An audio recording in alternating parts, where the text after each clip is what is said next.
Outdoor adventure won't wait for engine problems. Things like hard starts, rough performance, and lost fuel economy are often caused by fuel gum and varnish buildup. Seafoam can help your engine run better and last longer. Simply pour a can in your gas tank. Hunters and anglers rely on Seafoam to keep their engines running the way it should the entire season. Pick up a can of Seafoam today at your local auto parts store or visit seafoamworks.com to learn more. There's nothing like snook hook sets at dawn or catching a tarpon in the moonlight. Find your next fishing trip made easy on fishingbooker.com and experience the magic of the Sunshine State or any other destination on your fishing bucket list. Book a blue water adventure in search of sailfish or go snapper fishing with the kids. With over 6,000 captains and trips to choose from, planning your next one just got a whole lot easier. Download the Fishing Booker app on the Google Play or App Store or visit them online at fishingbooker.com to book your trip today. After 3 years of work, our follow-up to the Meat Eater Fish and Game Cookbook is here. It's the Meat Eater Outdoor Cookbook, wild game recipes for the grill, smoker, campfire, and camp stove. Here is your book for everything that's best cooked or eaten outside, from grilling to open fire cooking to Dutch ovens to smokers to barbecue to backpacking meals to how to pull off the perfect fish fry, with pit stops along the way for lessons about Ice Age cooking methods and the best 5 ways to construct a cooking fire you can be proud of. And of course, we're focusing on wild game and fish here with over 100 recipes, including stuffed venison burgers 3 ways, wild duck with ahi verde sauce, a jerky made with cola, a gin and tonic made with fire-charred lemons, and grilled frog legs made with a sticky sweet sauce. This ain't your normal cookbook, so be prepared to be surprised. Get your copy now. For more info, visit themeateater.com or buy it wherever books are sold.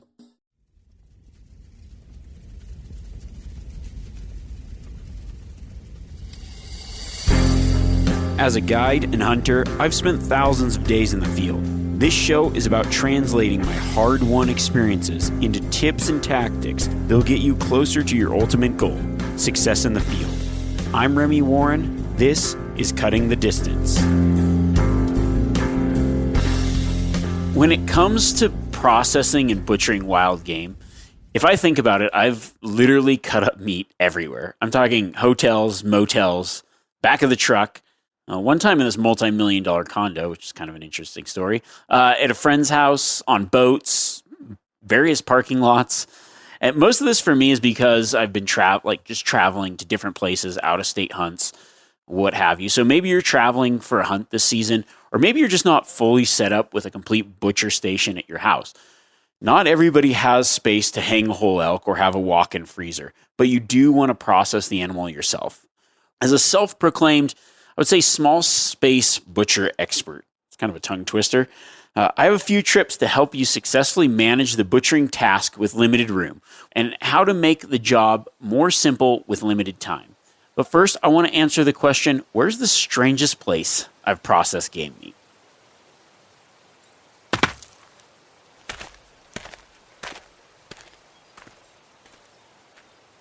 Now, for most people, if somebody said, what's the weirdest place you've processed game meat? That'd probably be like a strange question. But for me, that's a tough question to answer because there's been a lot of strange places that I've cut up and done some butchering. Now, are we talking big game or just any wild meat? Because I know that off the top of my head, I can think of a few funny stories. The weirdest place I've cut up any meat would probably be, this one time in Alaska, we were fishing and just staying in this motel, and we caught some salmon and some other stuff. We processed some of it down by the boat, but we came back and we're like, we're going to do up like a good sushi, like essentially sashimi feast. I caught an octopus on that trip. And so we had like no space, and I had a cutting board, and we were like literally cutting using the back of the toilet in this motel room. It was like the only flat spot in the hotel. It was like a fairly small room that didn't have anywhere to do anything. So we have the cooler in there.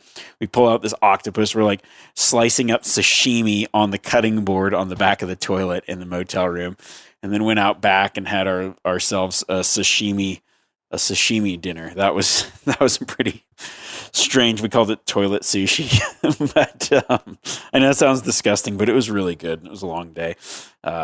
Nothing better than a little bit of fresh sushi cut up on the back of a toilet. I don't know why that makes me laugh. If we're talking big game, the whole story is kind of long, but we actually got invited on this hunt and kind of somehow lucked into getting this really nice condo to stay in that was kind of comped. So it was like anyways, we got this condo and it was like this multi-million-dollar mansion on the ocean, which you're like, sweet, this is really awesome. Except for this place was just pure white. And we were hunting in an area that's just like red dirt. And we happened to shoot quite a few deer and there was no place to put them. So that, like, honestly, that condo never looked the same. And we never got the invite to stay in that condo again after the fact. I think another really random place that I butchered deer, it was actually in Maui. It was my wife's first hunt, or the first time she was successful harvesting a deer. But it just so happened that the day that we could hunt was pretty much the day we had to leave. So we had like an evening flight out. And we went hunting out with my friend Robin.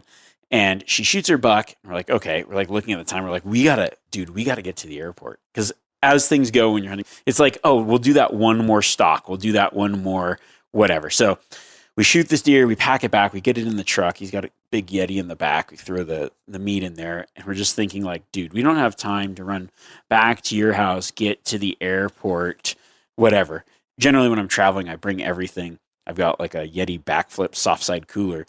And then I generally like will vacuum seal the meat or put it in bags somehow, freeze it, put it in that bag, and go home. But I did bring some of these Yeti ice packs, so they're actually colder than ice. So it'll freeze stuff that's in there, but it'll definitely keep it cold. So I had enough forethought to bring this with me. They were pre-frozen. So I'm like, okay, here's the plan. We're going to cut this meat up. We're going to put it in baggies. Then we're going to stuff it in the cooler, and then I'm going to use those ice packs to freeze it. It's like, okay. And we're thinking like, well, we're pretty dirty.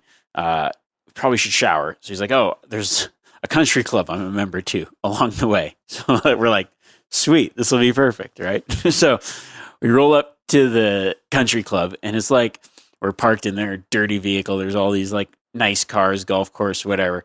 So he's like, okay, I can get you in. We go in, shower up, and I'm like, okay, we're gonna have to butcher this thing like right here in the parking lot. So we've got the back of the car open, and I don't know why this is funny, but well, I know it's funny. It's just kind of funny. So I'm thinking like somebody's gonna get like, see, what are we doing? We're getting like all these weird looks. Like, what are these guys doing? We've got like a butcher setup going, slicing, dicing on the top of the cooler, and then we're like assembly line into bags, and then we're going to be stuffing it into this backpack cooler to go. And we're like in the middle of like processing. People are like looking, kind of like skirting around. And then this one old guy goes up to my buddy Robin, and he's like, Meredith? And we're like covered in blood, in camo, butchering a deer. And this guy, like, I think maybe he thought like we were where he was parked, or if he was just trying to like, didn't notice us and looked past. So we're like laughing because it's like, here's two guys butchering a deer in a parking lot in a country club, and he thinks that one of us might be his wife. So we're like, oh man, are you okay, man? Like, are you confused? And I think he was slightly confused, but then he kind of was like, wait, this is obviously, maybe he was trying to talk past us. We didn't know what was going on, but we were laughing because here we are butchering a deer, and Robin got mistaken for this guy's wife, which makes no sense. I don't know. It was just random. You know, of all the things that you think somebody's going to say while you're butchering a deer, that was not one of them. So we're like, okay, so we got this deer butchered. Now, like, we run in, shower real quick, come back out, make it to the airport just in time. And that was the processing the buck in the back of the truck at the country club. But I say that to say you can really butcher an animal wherever you are, whatever your space or limited availability. I get a lot of questions of guys like, hey, I live in an apartment, or I've got a small house, not a lot of storage area. How do I get an animal process without just having to drop it off. I want to go through the process myself. So these tips are really good for that, or especially people traveling somewhere where you might be staying in a motel, staying in a tent camp, staying wherever, and you've got a long trip back, how to get that meat butchered and processed for the trip home, or if you've got limited space.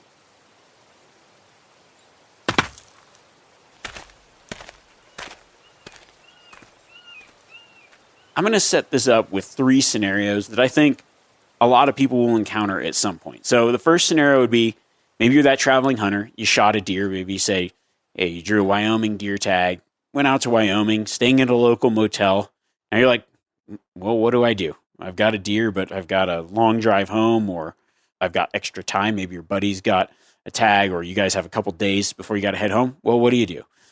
Now, another scenario would be you shot an elk, and maybe you live in a small house or apartment with no yard.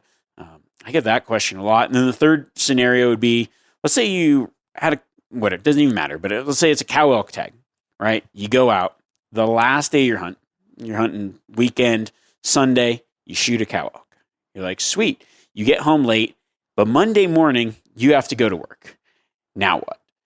So this series is going to be breaking down and answering these questions on a good way to process with small space and what to do, or kind of this methodology of setting up your processing when maybe you've got a limited amount of time, or you've got to be back and doing something the next day. But you don't want to have to drop it off at a butcher. You just want to do it yourself. So the first thing we'll do, we'll kind of touch on those first 2 questions starting off. The limited space thing, the motel, whether you're traveling, maybe you flew, whatever, or you've just got a small area. So here's the gear. Let's start with the gear that I kind of recommend. I always travel with these items. So I'm going on a hunt. Let's say I'm flying to a recent one. I just flew to Hawaii hunting access deer. That recent hunt was a little bit different because I had access to a lot of different processing equipment. But here's some items that I always bring with me wherever I'm going. A cutting mat, a fillet knife. So I really like the Gerber Controller fillet knife. It's made for fish, but it's incredible for processing, cutting up big game, small game, whatever. I use it as a butcher knife. And there's a folding version as well as just like, I like the one that goes into the hard sheath that has a sharpener on it, just a 6-inch fillet knife. And then some sort of cooler. So even if I'm traveling, flying somewhere, I use a cooler that I could pack, a soft-sided cooler. If I'm driving or whatever, I always have, a big cooler full of ice somewhere to keep the meat cold. And then I've got bags of some kind, whether they're vacuum seal bags or big Ziplocs, and then a marker to label stuff. And then generally, I will bring some form of vacuum sealer. So there's smaller vacuum sealers. I use the Meat brand vacuum sealers found at meetyourmaker.com. So they've got a small one, and then they've got more of the pro version. It depends on the type of trip, how I'm going, where I'm going. I don't generally bring like a chamber vac with me, which is absolutely the best kind of vacuum sealer. We can talk about all the processing equipment later, but some kind of vacuum sealer, because it's actually a really good way, especially if you're traveling or if you have limited space, because when you vacuum seal it, you can store it in a different way. And we'll talk about that here in a minute, to give yourself to provide more space while you're butchering and between putting things in the, like if you need time for things to age, you can age them in the fridge in the vacuum sealer by wet aging them, or you can also use it if you're traveling because it doesn't leak as much. Now, the vacuum sealer, I would say it can be faster to wrap stuff. If you are going to wrap, I always would double wrap. So I use saran wrap and then wrap in butcher paper. But for stuff like traveling, I like that extra assurance of having it in the vacuum sealed plastic. And it's also like a really good preservation method that works really well. Now, I will say this too. I'm talking about 2 different things: small space while you're traveling and small space where you live. Small space while you're traveling, you can always do like just get everything broken down and use Ziploc bags. I use that a lot. But the key about butchering in small space is kind of compartmentalizing. So what we're doing is we're taking a big animal and we're breaking it down into pieces of work that can be managed in an area that doesn't really matter where it's at. So I broke this down into a few different steps. So step 1 is going to be the field breakdown. So think about it. We're going big to small. It's really great if you've got a lot of room, where I guide out of in Montana, we've got a walk-in chiller. We can put everything in there. If somebody wants to butcher, we can pull out pieces at a time from the chiller. We've got plenty of room, big table, all the processing gear in essentially a giant shop warehouse. Plenty of room for that.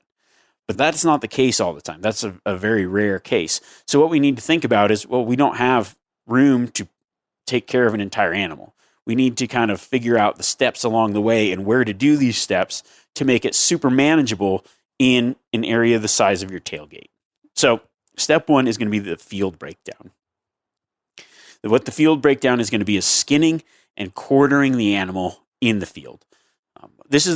I always pack everything out. I use the gutless method, so I always skin and quarter in the field anyways. But I know there's a lot of people that do the gut and drag method. If you've got limited space, if you're saying like, hey, I got to come home and I got to process this in an apartment building, and you've got an entire whole deer in your truck, it's going to be really hard. I mean, I guess you could do it in your bathtub or whatever, but it's probably not recommended. So what I would do is I would essentially break the animal down in the field somewhere. You know, it's a great place because you've got the room, you've got the space, and you're going to have your cooler with you, one of those essential pieces of gear. So you can start breaking down the pieces, breaking down the quarters. I remove the hind quarter and front shoulder. I then can remove the back strap either off the rib or leave it on and use a saw, cut it in half. Doesn't really matter. You're just breaking it down into manageable pieces that you can fit in your cooler to take home. So that's going to be your first stage of like, where do I keep this stuff? How's it all going to work out? You're going to use your cooler as the storage space while you're processing those individual pieces.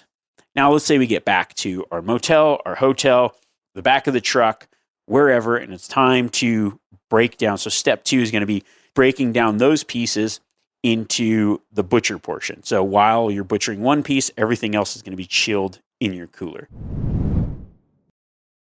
We've all seen plenty of gadgets and fads come and go, but here's one product that stood the test of time: Seafoam Motor Treatment. Lots of hunters and anglers know that Seafoam helps engines run better and last longer. It's really simple. When you pour it in your gas tank, Seafoam cleans harmful fuel deposits that cause engine problems. I'm talking common stuff like hard starts, rough engine performance, or lost fuel economy. Seafoam is an easy way to prevent or overcome these problems. Just pour a can in your gas tank and let it clean your fuel system.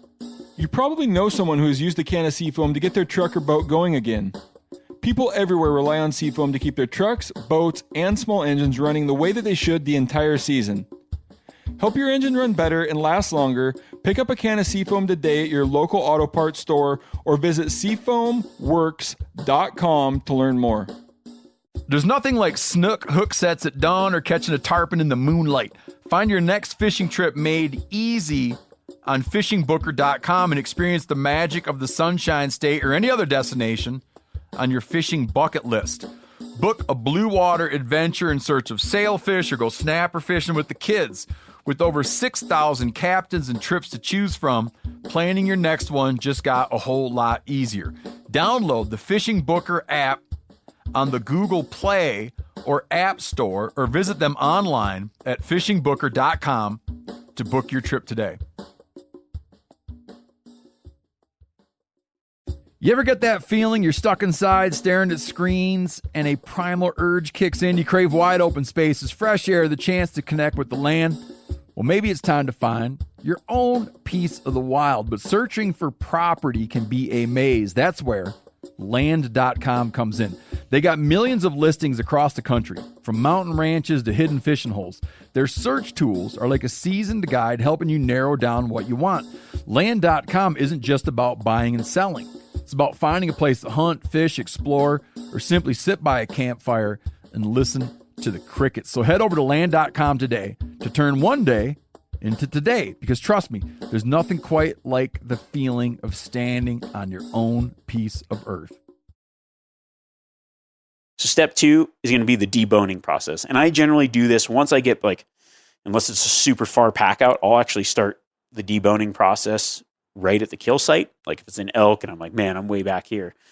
It is heavy. I don't want to carry these bones. But most of the time, honestly, it's a little easier to just manage things with bone in. So I'd say 80 to 90% of the time, I don't really bone stuff out in the field unless I need that. And it's more of a space saving thing for me, honestly, as opposed to weight. But Once I get back to wherever I'm going to start cutting up, then I bring out that fillet knife, that butcher knife.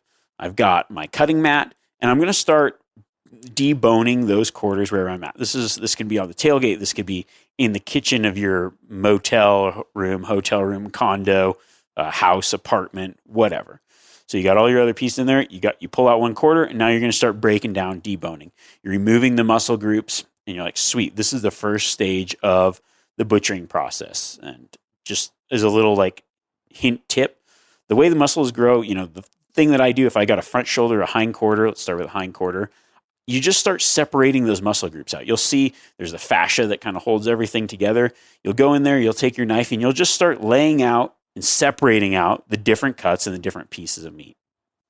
From there, once it's separated, we go into step 3, and this is the cut and separate. So I'll take that one piece that I'm working on, obviously. I'll separate it out. I'll say, okay, these are steaks. I cut that, bag it, tag it right on the bag. This is what it is.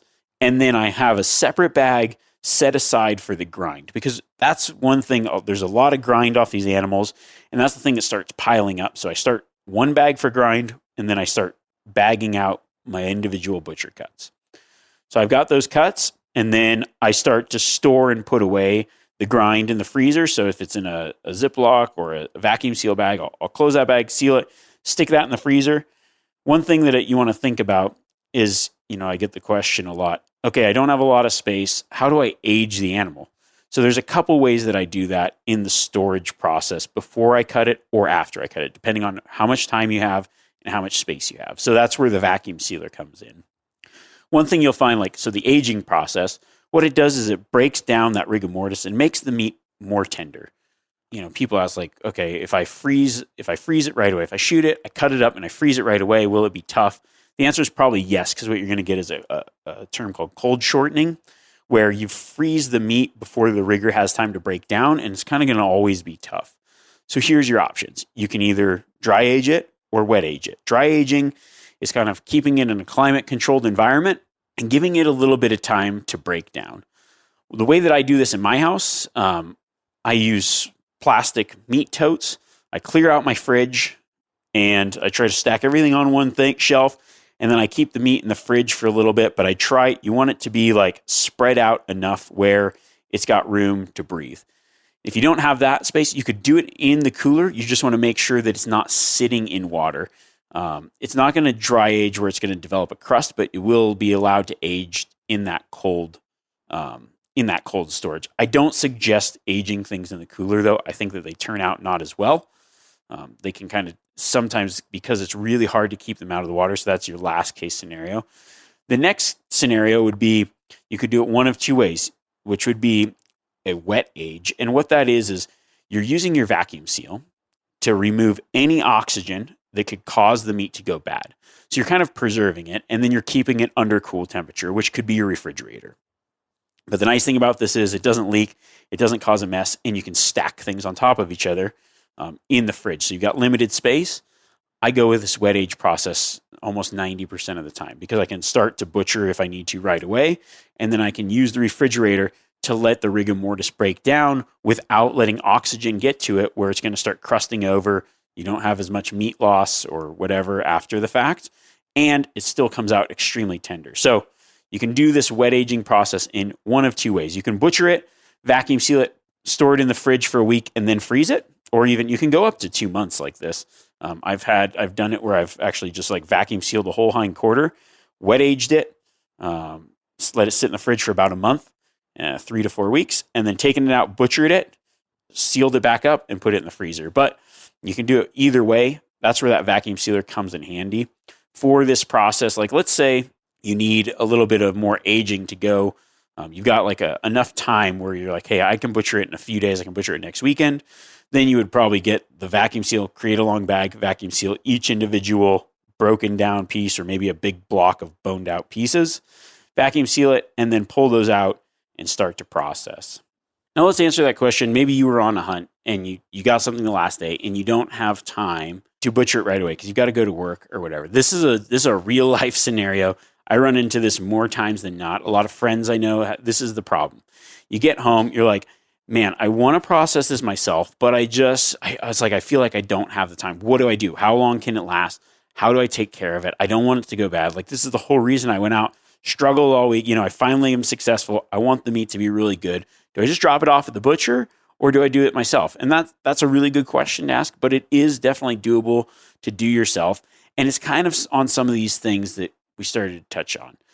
What I like to do is I like to kind of stagger the time. So we come home, we've got the elk, and you're like, man, I don't have room to hang this elk. What do I do? So the first thing that I do, this is just me, the way that what my scenario would be.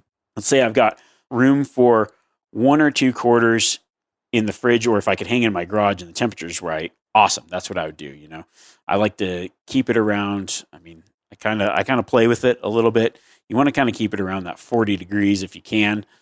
As long as you get cool air running over it, it's okay. So what I do, if it's a little bit warmer, if I've got room in the garage, I hang up the meat in the garage, and then I have a little fan, and I just turn that fan on and let it blow and keep circulating air past the meat. You will notice that it's going to dry it out pretty good, create this crust around it, but it's going to protect the meat. It's going to break down. I try not to do that for more than 4 or 5 days, but shorter is better if you got 3 days or whatever, but it gives you a little bit of time to then mess with the meat. So you come back from work every day that week and you just grab a quarter, process that quarter, and then you save your grind up. So you'll put all your grind into the freezer or whatever, and then as you're processing, and then you'll do all your grind at once. One reason that I like to put the grind in the freezer is because it actually grinds up better when it's semi-frozen. So I'll just start to de-thaw that in the fridge when it's grind day. So I get all my everything done, process done. And then I do grind day one day after I've done all the other butchering. It separates it out a little bit and also makes it easier because it's like semi-frozen. You don't want it frozen, but you want it like fairly cold for your grind to process. So we're going to go into, we've got that limited time. Maybe you've got the garage set up. Sweet. You can use the fan. That'll buy you a little bit of time. Then you can pull a quarter in once a night or whatever, whenever you got time that week, and start processing and do it the same way. Cut it up, vacuum seal that, put your grind in the freezer. You're good to go. Next day, you maybe grab another quarter or however much you can do within that time that you've got. Now, if you don't have that hanging space, or it's too hot, or it's like, hey, I'm in Arizona, my garage is way too hot for this. Doesn't even matter if I've got the fan on it. Then you can use a combination of the cooler, your refrigerator, or that vacuum sealing method and in the refrigerator. So I'll do a couple different ways. When you've got an elk in a cooler, it doesn't matter how big there are giant coolers, but what I like to do is keep it out of the ice, but still definitely cold. You're going to continually check the temperature of it and make sure that it's not in water. And that's the biggest thing. So I'll probably pull a couple quarters out and try to make room in my refrigerator, putting them in the totes where they're separated, where air can get around them. Or I'll do that technique of getting a really long vacuum seal bag out, sealing the bottom of it, putting a quarter in, vacuum sealing it, and storing it in the fridge. That way I can actually stack them. They won't go bad that way. And they buy me a little bit of time to actually get to the butchering process. Then I'll pull it out, cut it up when I can. Same thing, put the grind in the freezer, and then put my processed steaks in the freezer, and it's ready to go. Now, when it comes to grind day, or, if you got the time, you come back, you've got plenty of time, you can do it all at once. That's great. But even while I'm processing the entire deer, or elk or whatever, I stick whatever grind. Once I get a good sized bag, I then put that grind in the freezer, even if I'm doing it that day, to start cooling it down to temperature. And then I'll pull out the grinder and then do it that way. I will say, when it comes to grinding your own meat, that's one thing where you want the better version of whatever you can get. So I like at least a half horse grinder if I'm doing an elk or whatever. It's just a better process. I've owned some pretty crappy grinders in the past. So I will say, if you're butchering yourself, the two things you want to invest in, I'd say the first thing you'd want to invest in is a good grinder. And then the second thing would be that vacuum sealer, or maybe simultaneously at the same time, those two pieces of kit, because it's going to make the entire butchering process so much easier when you do it at home if you have those two things, because it gives you the flexibility to wet age. It gives you the flexibility to get a good seal. And whether you use it just for preserving things between the breakdown process, or whether you use it for the final seal up set in the freezer, doesn't really matter. It just gives you that extra ability to move things around and store them different places with a lot of ease. And it's definitely great if you're traveling, because you can, they don't leak as well. So especially if you've got something, a lot of times what I'll do if I'm traveling, I'll butcher it, I'll cut it up, I'll use big pieces, vacuum seal, freeze it, stick it in my cooler bag, and just take it as carry-on. Pretend like it's just like walk around like it's super light. I'll have about 50 pounds in that thing and stuff it in the overhead bin. So that's a good way to do things if you're traveling, if you have limited space or a limited amount of time. I wanted to address that way of butchering because I've been getting a lot of questions as guys are planning for their season. Maybe, it's a question that comes up every year, and I figured, okay, it's definitely worth talking about if so many people are asking about it. For a little bit more in depth, like how to butcher, if you're like, okay, that gives me an idea of the strategy if I don't have enough space, where to store things, how to move things from stage 1 to stage 2, or some ways of, keeping the meat safe for a little bit longer period of time. But if you want more in-depth processing, butchering, field care, you can always go to my YouTube channel, subscribe to that, because leading up to the season, I'm going to be releasing videos on pretty much every stage of breaking it down in the field. Hind quarter, back strap, whatever, like every piece of it, and then the kind of the butchering process along the way. So feel free to check that out. And it'll kind of be a good like visual aid cue to kind of figuring out this in the field breakdown, because it's really hard to explain everything just via podcast. So a little bit of an ancillary content, if you will. Now, actually, I forgot. I tried to work out a deal. So if you listen to the podcast, if you do need some butchering stuff, I work with Meat. It's meatyourmaker.com. They sell all kinds of stuff, high quality grinders, vacuum sealers, up to professional grade. It's pretty good prices, but if you put my name in there, Remy, you'll get a discount. So that's cool. Just if it's something that you're like, hey, I want to start butchering, processing my own stuff. There's plenty of stuff on there. So something that I worked out for listeners of the show. Thought it might be sweet, get a little bit of a discount. But anyways, thank you guys for listening. Keep the messages coming. Next week is our 100th episode. It's crazy, man. 100 weeks of doing this. Wow. That's pretty nuts. It just seems like yesterday. I was talking about the biggest buck of my life. So gearing up for the 100th episode, I've got I'm going to do a little bit of a cool giveaway, something as a thank you for everyone that listens.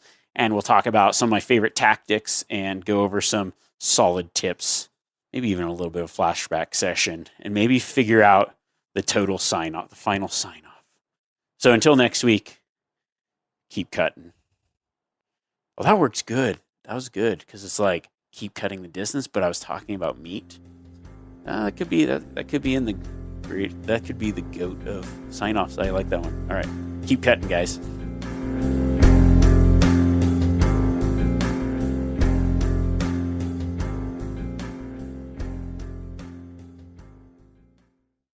Outdoor adventure won't wait for engine problems. Things like hard starts, rough performance, and lost fuel economy are often caused by fuel gum and varnish buildup. Seafoam can help your engine run better and last longer. Simply pour a can in your gas tank.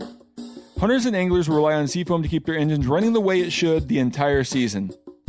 Pick up a can of Seafoam today at your local auto parts store or visit seafoamworks.com to learn more. After 3 years of work, our follow-up to the Meat Eater Fish and Game Cookbook is here. It's the Meat Eater Outdoor Cookbook, wild game recipes for the grill, smoker, campfire, and camp stove. Here is your book for everything that's best cooked or eaten outside. From grilling to open fire cooking to Dutch ovens to smokers to barbecue to backpacking meals to how to pull off the perfect fish fry, with pit stops along the way for lessons about Ice Age cooking methods and the best 5 ways to construct a cooking fire you can be proud of. And of course, we're focusing on wild game and fish here with over 100 recipes, including stuffed venison burgers 3 ways, wild duck with ahi verde sauce, a jerky made with cola, a gin and tonic made with fire-charred lemons, and grilled frog legs made with a sticky sweet sauce. This ain't your normal cookbook, so be prepared to be surprised. Get your copy now.